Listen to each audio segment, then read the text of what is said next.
Welcome to the Techmeme Ride Home for Monday, January 23rd, 2023. I'm Brian McCullough. Today, more tech layoffs and why I'm suggesting we might only be in the early innings of this tech retrenchment. Big Wall Street banks are coming for PayPal and Apple Pay. TikTok might be putting its thumb on the scales to favor certain content. Would you pay $42 a month for a ChatGPT Pro plan?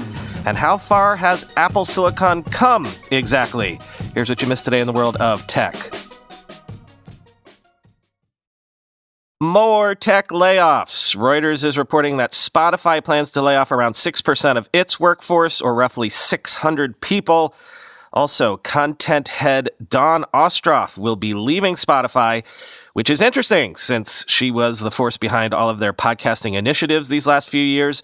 Also, Spotify is going to reorganize the engineering and product groups. Quote, "Over the last few months, we've made a considerable effort to rein in costs, but it simply hasn't been enough," Chief Executive Daniel Ek said in a blog post announcing the roughly 600 job cuts. "I was too ambitious in investing ahead of our revenue growth," he added, echoing a statement voiced by other tech bosses in recent months. Spotify's operating expenditure grew at twice the speed of its revenue last year as the audio streaming company aggressively poured money into its podcast business, which is more attractive for advertisers due to higher engagement levels, end quote. Yeah, have you noticed that all of the announced layoffs these last 2 weeks use almost exactly the same language, almost as if the CEOs doing the laying off have been just cutting and pasting from the same document? I've said this on Twitter, but I'm willing to bet that half or more of the layoffs we've been seeing these last 2 weeks are opportunistic, are coming because if you're a major tech platform and you've even casually thought of cutting costs in the past, now is the time to do it. Since everyone else is laying people off, you now have cover to do layoffs yourself. Plus, you're probably getting pressure from shareholders. More on that in a second. I thought it might be worth looking at where some of the recent layoffs have been targeted, especially at the bigger platforms, in terms of reading the tea leaves as to where their priorities might be going forward. I just suggested, is Spotify going to continue going full speed ahead with podcasting or no? But consider this as well. Microsoft apparently laid off the entire teams behind its virtual reality platform, AltSpace VR, which will shut down in March, and its mixed reality toolkit framework. So are they ceding the AR/VR territory to Apple and Meta? Also over at Alphabet, according to emails and sources, Google fired 16% of its roughly 400-person Fuchsia OS team. The research unit cut jobs in low-traction areas, and the Google Cloud team cut mainly operational and other roles. Google also cut most of the Area 120 team and will graduate 3 of that incubator's projects in 2023. Sources say staff not involved in those 3 graduating projects were laid off. Quoting Bloomberg. Launched in 2016, Area 120 offers select employees the opportunity to work on small startups that live inside Google. Quote, "Many of Google's best ideas begin as passion projects," the Area 120 website explains. Among the incubator's biggest hits was Game Snacks, a gaming platform launched in 2020 that caters to people using low-memory devices on slow cellular networks. Google made another round of cuts to Area 120 in September when some teams at the incubator were notified that their projects had been reorganized or canceled. A company spokesperson said at the time that Area 120 would be, quote, "shifting its focus to projects that build on Google's deep investment in AI and have the potential to solve important user problems," end quote.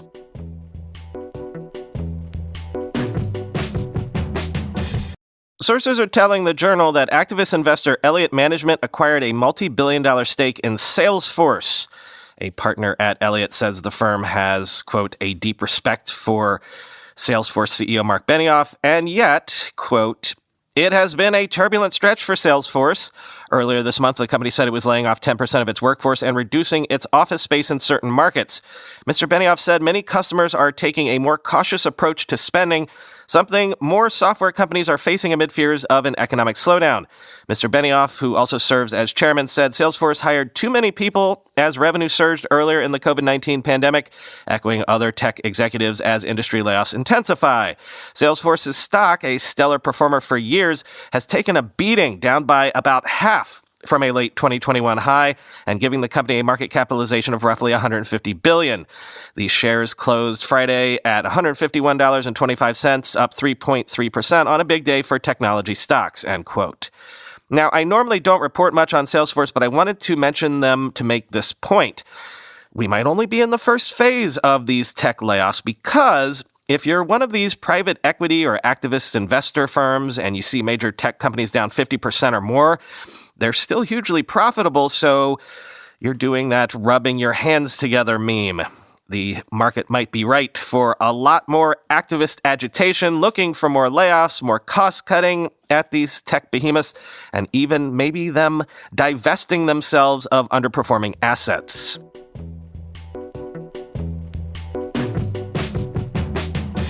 Wells Fargo, Bank of America, JP Morgan, and 4 other big banks are working on a digital wallet managed by Early Warning Systems, the owner of that payments platform Zelle that the banks have been running for years. They're going to roll out this new payments platform in the second half of 2023, apparently. Quoting the Journal, one goal of the new service is to compete with third-party wallet operators such as PayPal and Apple's Apple Pay, according to people familiar with the matter. Banks are worried about losing control of their customer relationships. Apple in particular poses a big threat. The tech giant has moved further into financial services and is working on a savings account with Goldman Sachs Group and a buy now, pay later offering. Zelle's owner banks are also trying to cut down on fraud. Customers using their wallet wouldn't have to type in their card numbers, which can raise the risk of fraud and rejected payments that result in lost sales. The banks expect to enable 150 million debit and credit cards for use within the wallet when it rolls out. U.S. consumers who are up to date on payments, have used their card online in recent years, and have provided an email address and phone number will be eligible. The banks are still ironing out the details of the customer experience. It likely will involve consumers typing their email on a merchant's checkout page. The merchant would ping EWS/Zelle, which would use its back-end connections to banks to identify which of the consumer's cards can be loaded onto the wallet. Customers would then choose which card to use or could opt out. EWS's owners last year debated a plan to allow shoppers to use Zelle for online purchases, the Wall Street Journal previously reported. Concerns around fraud and the treatment of disputed transactions, which have caught the eye of lawmakers, contributed to the decision not to move forward. The wallet is being designed to roll out with cards, since that is how U.S. consumers are used to shopping. The banks figured it would increase the odds that more people would use the wallet. Should a sizable number of merchants enable the wallet and consumers adopt it, EWS banks could explore adding other payment options, EWS said. That could include enabling payments directly from bank accounts, end quote.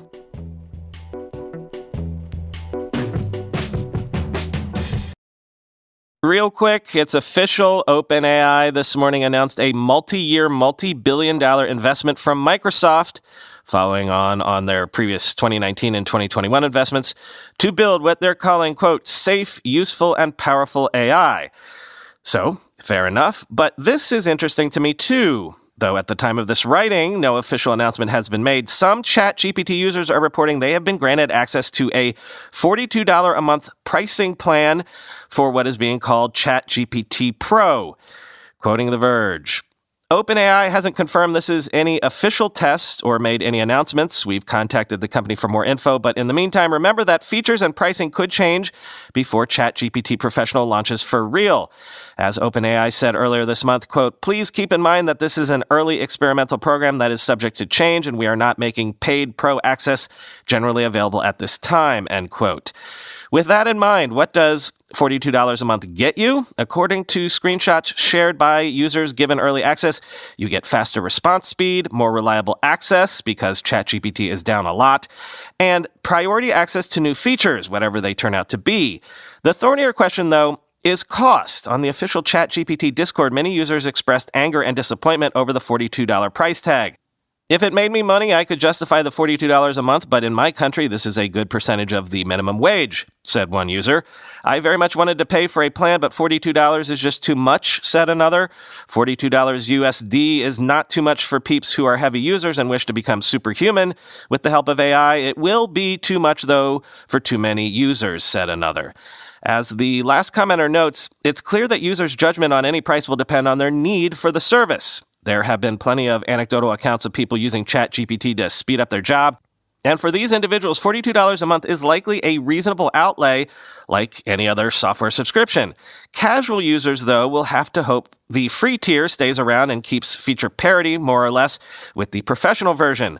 Ultimately, even a small fee will be an effective filter to see how useful ChatGPT really is, and given the lack of comparable services, $42 is likely a speculative first attempt at pricing from OpenAI and a nerdy in-joke, end quote.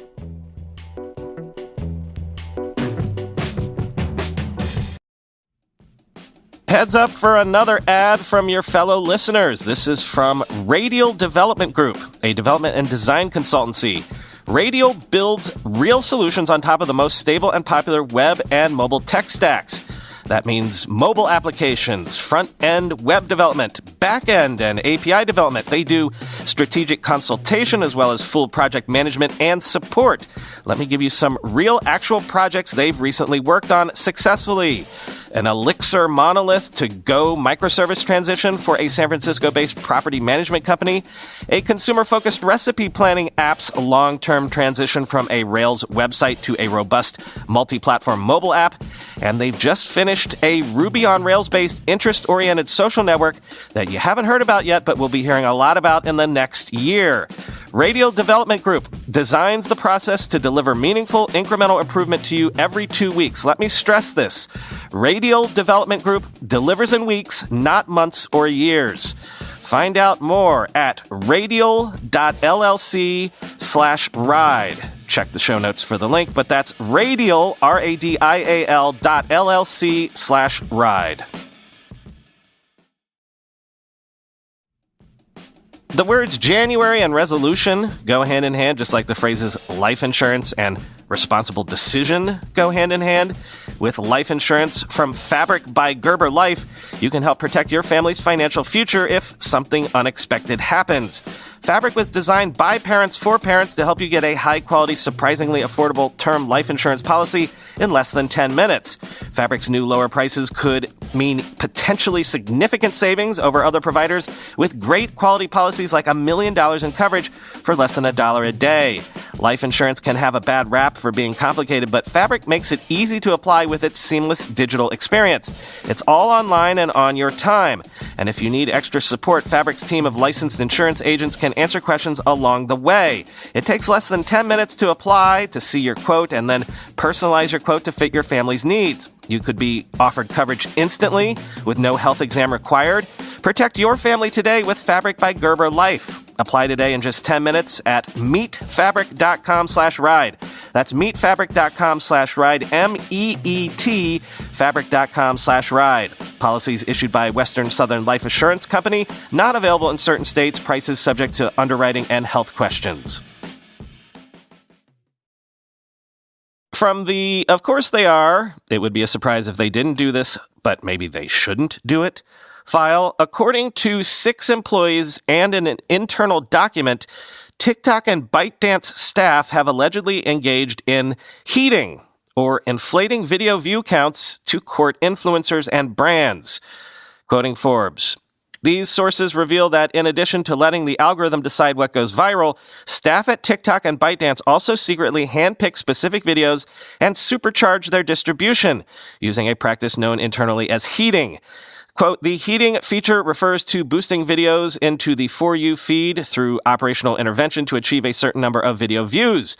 An internal TikTok document titled Mint Heating Playbook explains, quote, the total video views of heated videos accounts for a large portion of the daily total video views, around 1% to 2%, which can have a significant impact on overall core metrics, end quote.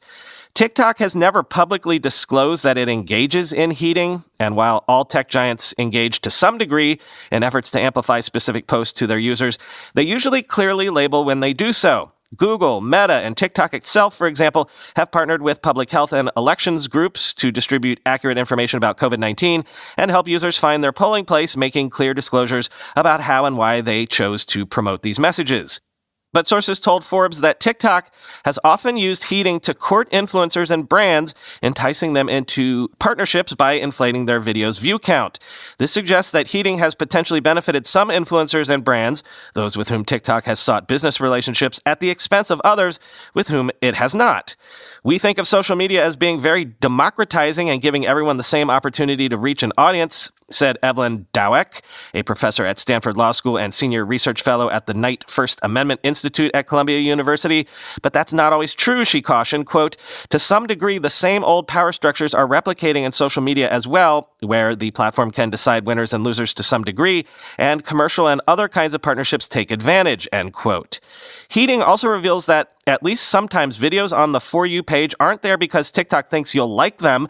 Instead, they're there because TikTok wants a particular brand or creator to get more views. And without labels, like those used for ads and sponsored content, it's impossible to tell which is which. Employees have also abused heating privileges. 3 sources told Forbes they were aware of instances where heating was used improperly by employees. One said that employees have been known to heat their own or their spouse's accounts in violation of company policy. Documents reviewed by Forbes showed that employees have heated their own accounts as well as accounts of people with whom they have personal relationships. According to one document, a heating incident of this type led to an account receiving more than 3 million views, end quote.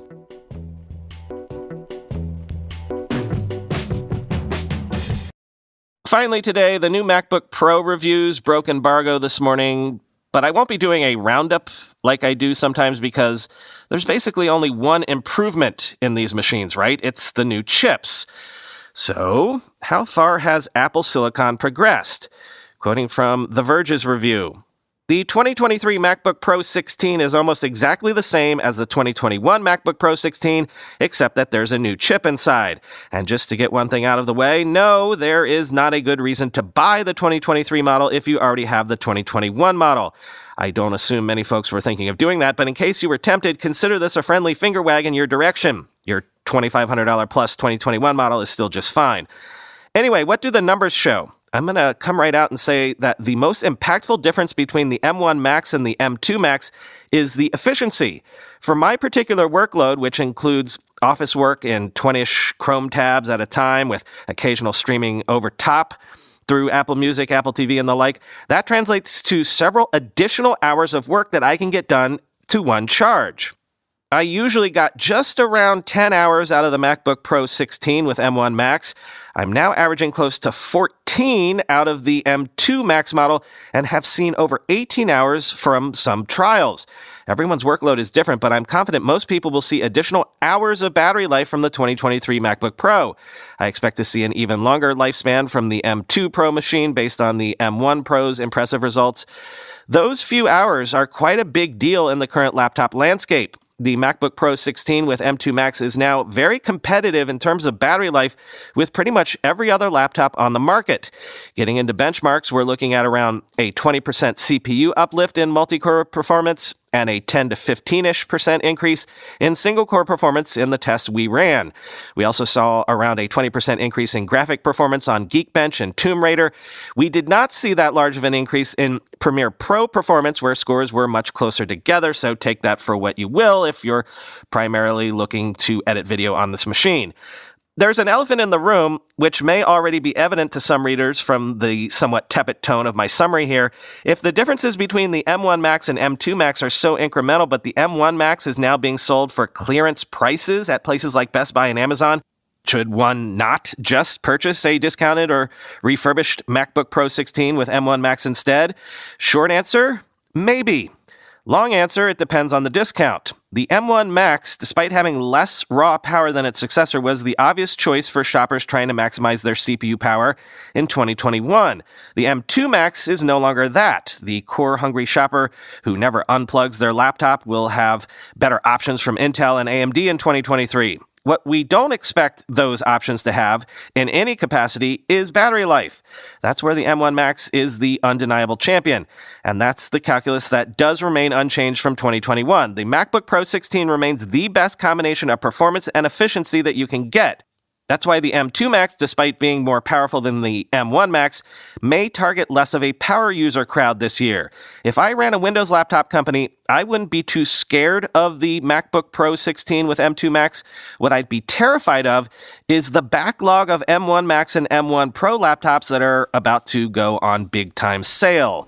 If even one of those 16-inch models, okay, maybe not one with 16 gigabytes of RAM, is regularly available for less than $2,000, I can imagine that tempting even some of the most loyal Windows users, end quote.